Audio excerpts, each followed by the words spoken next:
été demandé de présenter l'ouvrage du colonel Malik Faye sur le droit douanier. Je voudrais, à titre de préambule, énoncer quelques observations générales permettant de faciliter la compréhension dans l'orientation et la construction du ouvrage. A priori, le titre de l'ouvrage peut laisser croire à un descriptif synthétique et académique sur les différents aspects du droit douanier. Mais la réalité jure le contraire. Le colonel Malik Faye, en effet, a fait preuve d'un pari comme option dynamique, celle qui renvoie à un argumentaire explicatif et démonstratif. C'était d'abord pour lui l'opportunité de mettre en relief la physionomie réelle du droit douanier. Celle-ci, pendant longtemps, a été obscurcie par un raccourci réducteur à connotation négative. La douane serait exclusivement animée par le souci de liquider les droits et taxes obligatoires, de réprimer la fraude et de lutter contre la contrebande. Cette perception, partiellement fausse, a heureusement aujourd'hui vécu. C'est qu'entre-temps, la mission et les fonctions de la douane ont évolué positivement. La douane, au-delà de sa mission traditionnelle, a vu son portefeuille d'action élargi. Elle veille aujourd'hui au respect des pratiques commerciales loyales. Elle facilite les échanges économiques et de plus en plus, elle participe à la promotion et au renforcement du développement communautaire, notamment à travers les structures d'intégration régionale. Parallèlement, la douane se retrouve presque totalement dans ce qu'il est convenu aujourd'hui d'appeler la doctrine du solidarisme, c'est-à-dire cet esprit de coopération et de conciliation qui doit exister non seulement entre partenaires, mais aussi à l'égard des tiers impliqués dans des actions à finalité identique, similaire ou connexe. Enfin, faut-il le rappeler, la douane a dû s'adapter aux impératifs de la mondialisation qui requièrent célérité, sûreté et sécurité sous la bannière des technologies de l'information et de la communication. Le droit douanier est de ce fait fortement tributaire de cette dynamique irréversible. Le nouveau code des douanes, issu de la loi de 2014, a essayé de prendre en charge l'essentiel de ces préoccupations. Y est-il parvenu? Il serait prématuré de trancher dans un sens ou dans l'autre. Par contre, il ne serait pas mal à propos d'affirmer sans hésitation ni prétention qu'il s'agira d'un texte au service d'une ambition, celle de promouvoir le développement. C'est en effet par le droit que la douane réalise les missions qui lui sont assignées. Certes, le droit douanier, ici ou là, renferme encore les stigmates de son passé. Droit spécifique, voire singulier dans sa rigueur, même édulcoré, serait pu être le prétexte pour le colonel Malik Faye de disserter sur la prétendue autonomie. Mais le colonel Malik Faye sait que l'autonomie reste encore en quête de sens. Ce ne peut être ni un droit de recroqueviller sur lui-même, ni un droit empreint de particularisme ou de singularité. L'autonomie est en réalité fonction de l'objet et de la logique intrinsèque qui lui servent de paravent. Et de toute façon, aboutir à la conclusion que le droit douanier est un droit autonome n'aurait pas clos les débats et les interrogations sur sa pertinence. Le colonel Malik Faye a donc choisi de privilégier une démarche pédagogique, celle qui permet d'expliquer pour comprendre avant d'essayer de convaincre.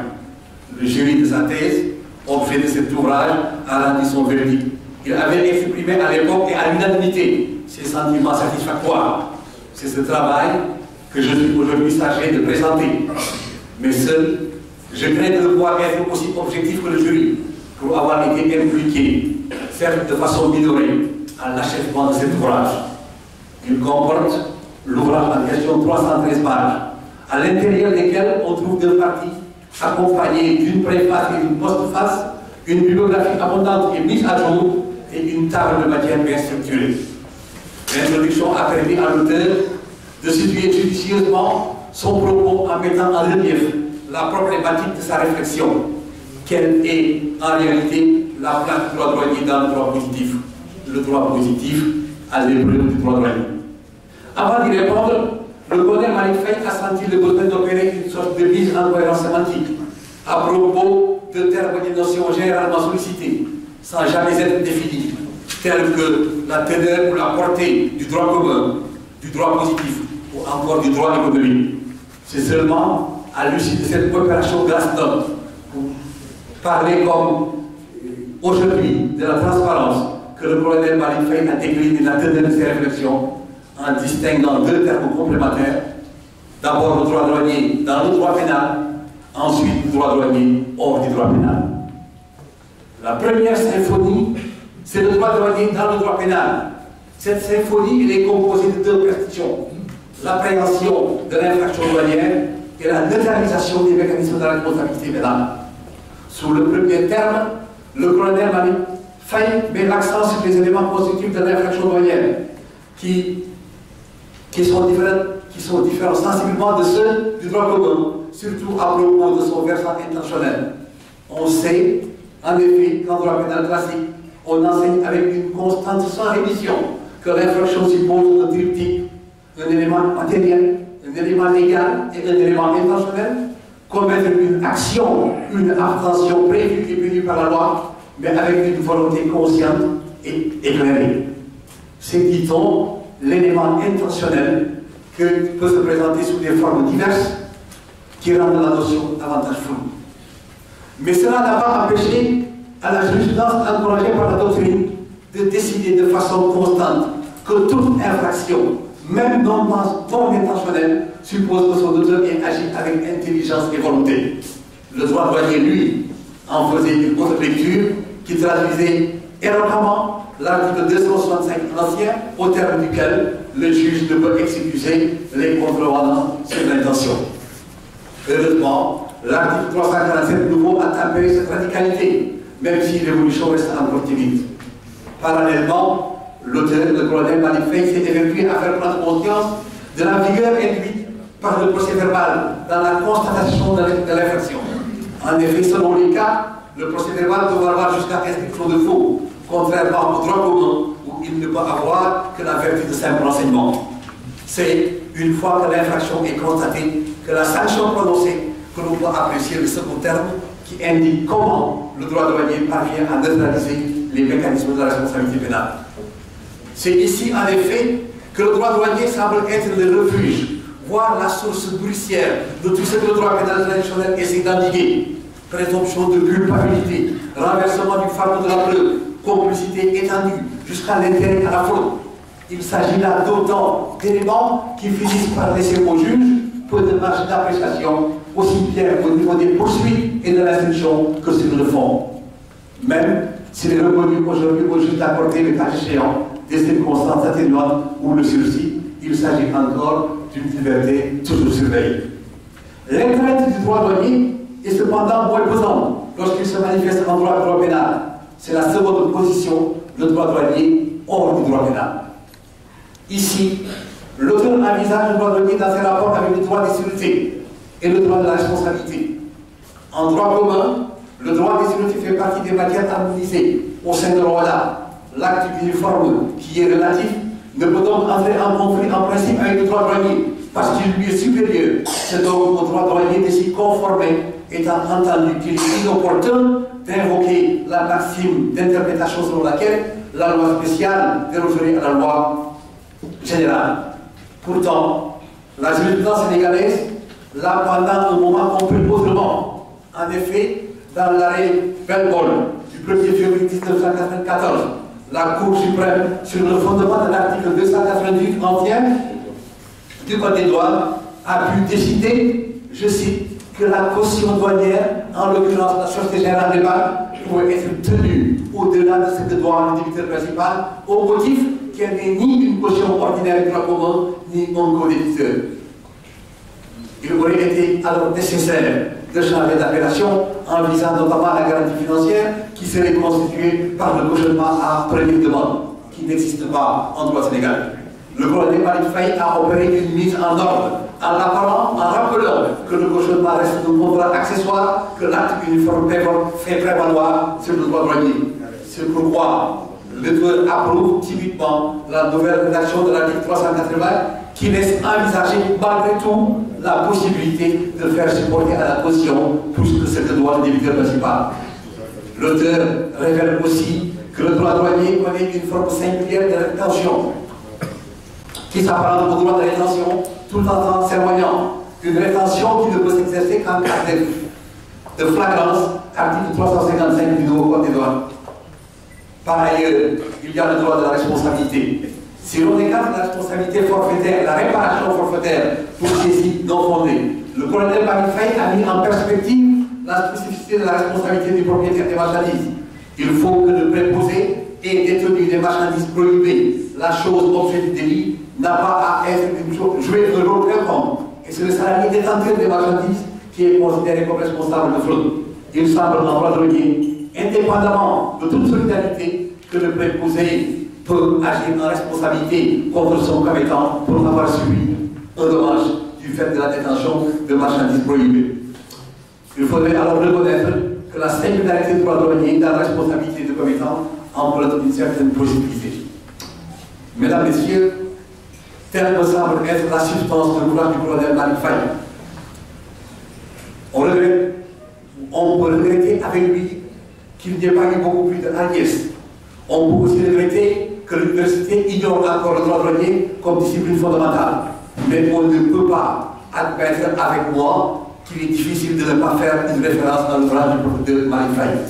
Malick Faye est entré dans l'histoire de la doctrine douanière, au même titre que ceux qui se situent, les personnalités qui se situent à l'extrême gauche de la table.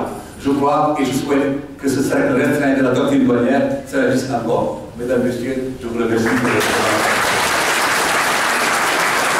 Monsieur le ministre d'État, Monsieur le directeur général des douanes, Monsieur les anciens directeurs généraux, Monsieur les professeurs de l'université, Mesdames, Messieurs, chacune et chacun en ses rangs, qualité et grade.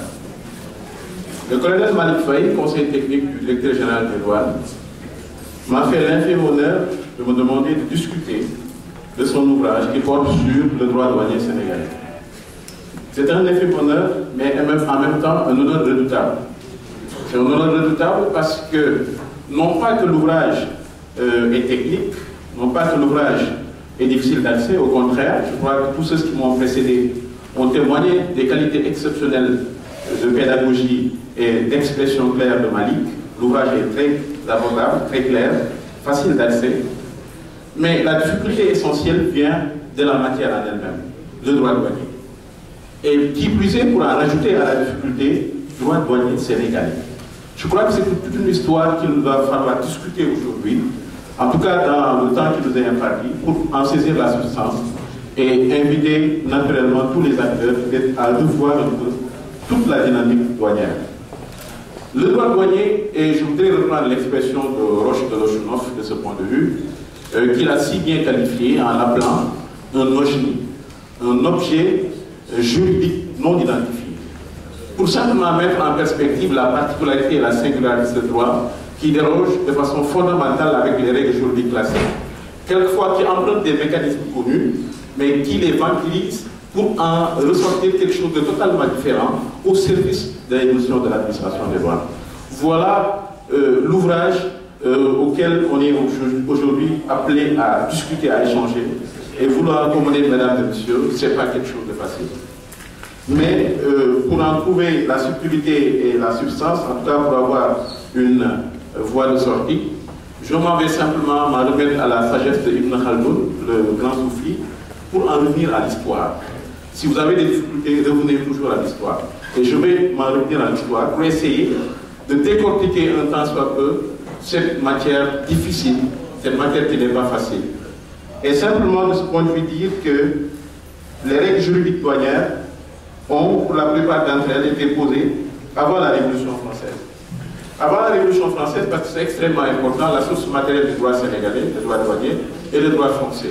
Et de ce point de vue, il est extrêmement important d'en revenir à l'histoire de la loi française pour en revenir, pour voir la conversion, en tout cas voir à quel moment historique le droit douanier a repris cette évolution du droit français et voir quelles en sont ses manifestations.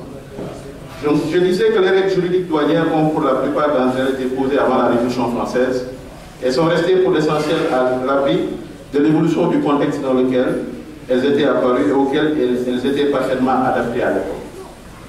Le phénomène de leur survivance est difficile à expliquer en lui-même et le système actuel suscite souvent l'étonnement des juristes. Je crois que les interventions de tout à l'heure ont montré à suffisance que véritablement c'est un droit qui pose problème, c'est un droit pour lequel naturellement on est appelé à poser des questions légitimes.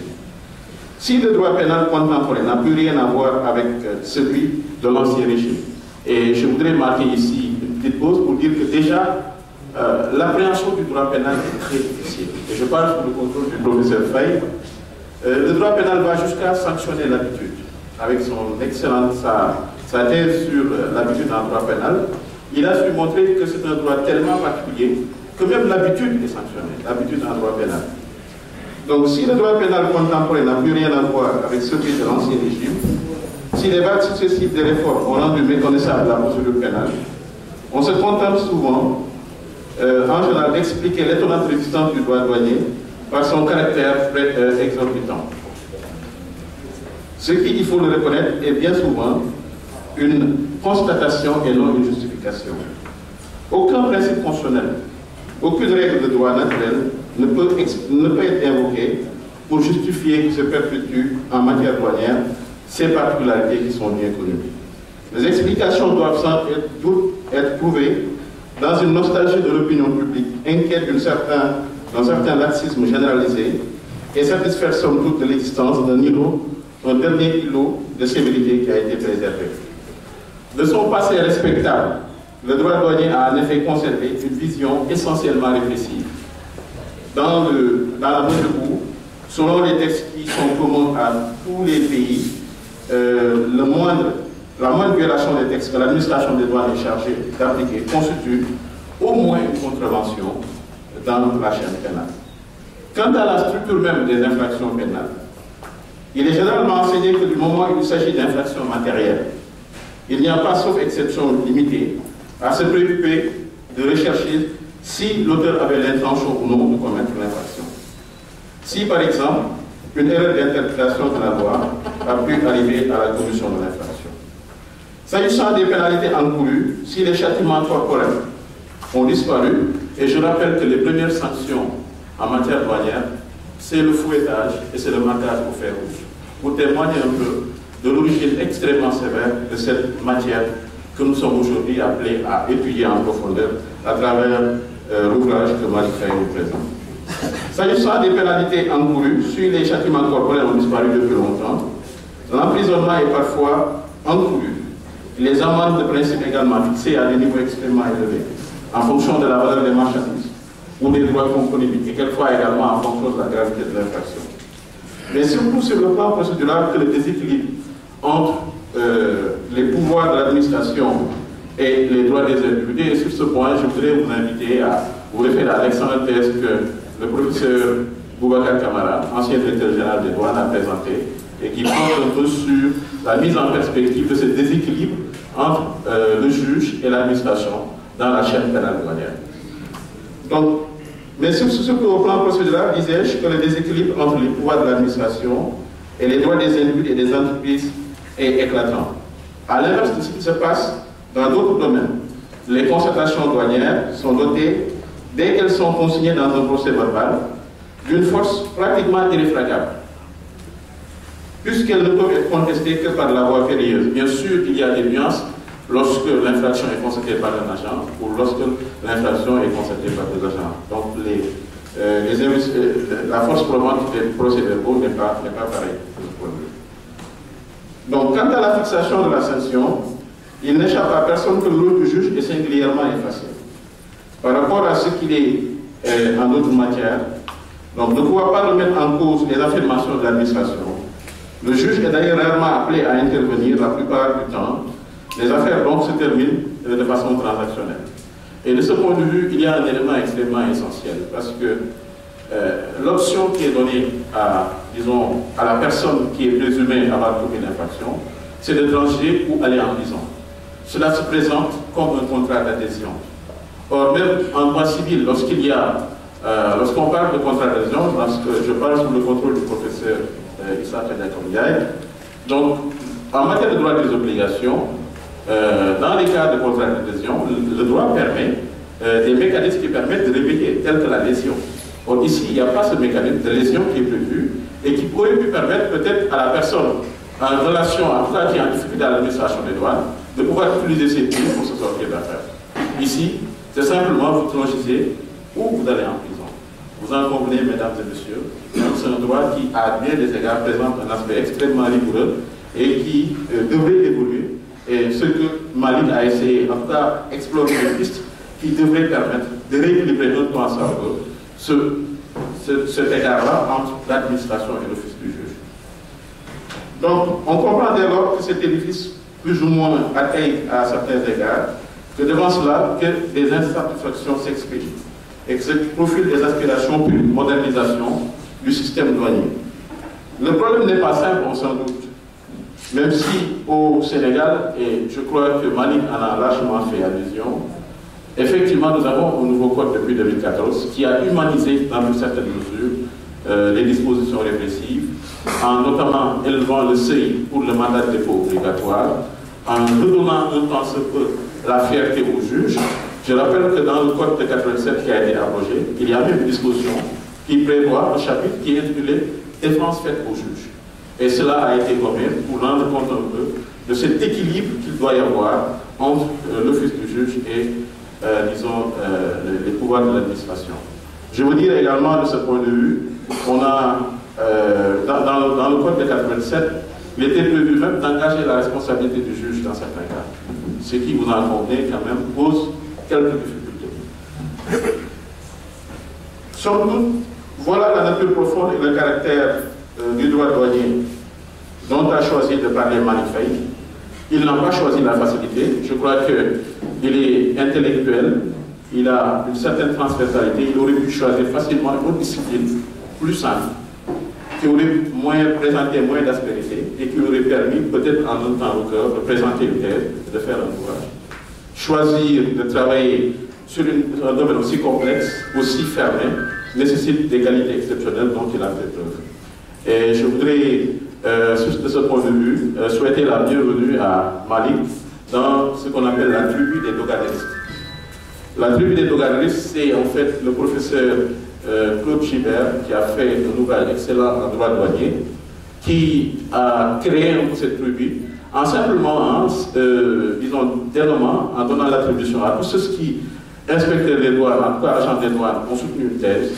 Il leur a solennellement décerné un peu la carte de membre d'accès à cette tribu qu'on appelle la tribu des doganeristes. Malik, donc, bienvenue à cette tribu des doganeristes. Et je voudrais faire un clin d'œil de ce point de vue. Malik, vous me permettrez de parler d'affaires personnelles, même si vous m'avez demandé de discuter, de faire un clin d'œil à l'ancien directeur général des douanes, qui est un ami, Boubacar Camara, qui, moi, m'a permis, en tout cas, à travers le coup de main qu'il m'a donné en me présentant au professeur Bert, de pouvoir travailler ma thèse et de pouvoir la terminer rapidement. Je voudrais le remercier personnellement et fermer rapidement la parenthèse pour en revenir à ce que Malik m'a demandé de faire, discuter de son ouvrage. Donc voilà la difficulté à laquelle Malik s'est attaché, présenter un ouvrage sur une discipline aussi ésotérique, aussi complexe, qui n'est pas facile, vous en convenez. La plupart des juristes, donc Malik s'est appelé en adoptant une démarche pour se faire, une démarche juridique, c'est respecter la fameuse règle des deux parties, grand 1, grand 2. Je crois que le professeur Ndiaye a largement expliqué cela. Il a également adopté la démarche de l'entonnoir, qui partit du général pour arriver au particulier. Mais surtout, ce qui est extrêmement important, Malik a passé en revue des problématiques éminentes, des problématiques structurantes pour l'administration des douanes. Et c'est extrêmement dommage que beaucoup de questions sur lesquelles Malik est revenu, ce sont des questions qui sont discutées en interne, mais c'est des questions de société. En droit de ligne, c'est dans la tension entre les normes comme contrôle et liberté, sécurité et liberté. Quelle doit être la voie du Sénégal? Entre autres, voilà les questions centrales auxquelles souvent les réponses sont données par les administrations, mais c'est des débats de société en fait, qui doivent être tranchés. C'est vrai que les administrations ont leur part, mais toutes les composantes de la société ont leur part dans ces débats qui sont structurants pour l'évolution globale de la société. Quel niveau d'équilibre établir entre liberté et sécurité? Quel niveau d'équilibre établir entre facilitation et sécurité? L'autre question essentielle, et c'est des questions théoriques, le professeur Ndiaye a évoqué ces aspects-là, c'est la question de l'autonomie du droit douanier. Je crois que Malik disait, j'ai abordé des problématiques théoriques extrêmement importantes. La question de l'autonomie du droit douanier. Je crois que souvent dans les réflexions et les écrits des agents des douanes, cette question revient. Et plus globalement, beaucoup de disciplines revendiquent une autonomie. Mais Malik, à travers une démarche scientifique, a déjà commencé par tromper le débat en donnant toutes les options par rapport à l'autonomie. Avec une option radicale, une option simpliste, une voie médiane. Et il ne s'est pas embarqué en ne choisissant pas, parce que comme le professeur Ndiaye l'a dit tout à l'heure, choisir de décréter l'autonomie du droit douanier ne confère pas forcément l'autonomie au droit douanier. Une autre problématique théorique extrêmement importante, c'est cette transversalité du droit douanier. J'ai envie ici de reprendre à mon compte le mot du professeur Cotmet à propos des finances publiques, qui nous disait qu'en fait c'est une discipline carrefour. C'est une discipline carrefour parce que, disons, à la croisée des chemins entre beaucoup de perspectives, beaucoup de logiques, la logique économique, la logique fiscale, la logique de transport, etc., etc. Et de ce point de vue, le droit douanier, compte tenu certainement de sa spécificité parce qu'applicable au niveau des frontières, est un droit qui touche à différents horizons et qui lui permettent d'avoir une certaine richesse, qui lui permettent également à ce droit-là d'être ce que le professeur Ndiaye a qualifié dans un de ses articles, un tablier juridique. Un tablier juridique parce qu'avec plusieurs couleurs, qui permettent un peu de mettre en perspective toute la diversité, toute la richesse de ce droit-là. Et Malik en a largement fait part du point de vue théorique. Le rapport également du droit douanier au droit positif, c'est une problématique théorique qui a été mise en perspective au niveau de cet ouvrage. La description de la chaîne pénale, de la naissance, ça, je reviens, là j'attaque directement les aspects pratiques. La description de la chaîne pénale, de la naissance de l'infraction à la sanction, en mettant en perspective souvent le caractère exorbitant, le déséquilibre, en faisant des appels pour un réaménagement, pour une réflexion afin d'arriver à un droit douanier plus humain, à un droit douanier certes efficace, mais qui remplit toujours, qui permet de prendre en compte la dimension droit de l'homme, préservation des libertés individuelles. Également les limitations du pouvoir du juge, j'en ai parlé tout à l'heure. Le juge se trouve confronté à une discipline, disons, qui se présente sous une forme particulière pour lui. Dans tous les autres cas, l'office du juge, en tant que garant des libertés individuelles, disons, est jugé, en tout cas, devra exprimer son intime conviction. Mais ici, on l'enserre dans un cadre qui ne lui permet pas d'avoir toute cette autonomie et cette flexibilité nécessaire à son office. Les garanties en douane également, le professeur Ndiaye en a parlé tout à l'heure. On a emprunté quelquefois en droit douanier des mécanismes classiques, la caution. On l'a entre guillemets vampirisé pour en ressortir quelque chose d'anachronique en droit. Deux principes essentiels guident la caution, le caractère subsidiaire et le plafonnage. Et en droit douanier, avec le fameux arrêt de 1994, on s'est rendu compte que ces deux verrous ont sauté. Maintenant, la nouvelle rédaction de la loi de 1994 incite un peu à l'optimisme parce que plus conforme aux engagements internationaux, notamment aux dispositions de l'OADA. Les limitations du pouvoir du juge, j'en ai parlé également. En définitive, Malik Faye nous invite, à travers sa réflexion, à élaborer un nouveau droit douanier ou un autre droit douanier qui part un peu de l'existant pour en voir la substance profonde, voire adapter les règles par rapport à, disons, les dispositions des droits de l'homme pour aboutir à un droit certes efficace, mais un droit conforme à certains égards aux droits de l'homme. Maintenant, ce qu'il faudrait peut-être, ce qu'on aurait aimé explorer avec Malik, c'est en fait une tendance globale à deux logiques. Une logique de dépénalisation, mais plus fondamentalement une logique de déjuridiction. Effectivement, dans d'autres contextes, eu égard à, disons, la moralisation de la vie des affaires, une dynamique de dépénalisation a été introduite, notamment par rapport à certains aspects tels que par rapport à l'abus de biens sociaux, par rapport à certaines professions, Et il aurait été intéressant, peut-être en droit douanier, de voir comment arriver à mettre dans un certain, à l'encadrer, mais à introduire la dimension de dépénalisation. Si cette piste ne paraît pas satisfaisante, peut-être qu'on pourrait réfléchir à la déjudiciarisation, c'est-à-dire confier à des modes, modes alternatifs de règlement judiciaire la réalisation, en tout cas le traitement des infractions douanières. Je crois que ça aurait permis d'accompagner les opérateurs économiques, d'autant plus que la douane est dans une dynamique de facilitation, dans une dynamique d'accompagnement des opérateurs économiques. Ça aurait permis davantage d'accompagner les opérateurs économiques et peut-être d'empêcher des applications automatiques des mécanismes douaniers qui, quelquefois, peuvent poser quelques difficultés. Je voudrais simplement terminer en disant un message personnel à Malik, vivement le deuxième ouvrage. Je vous remercie de votre attention.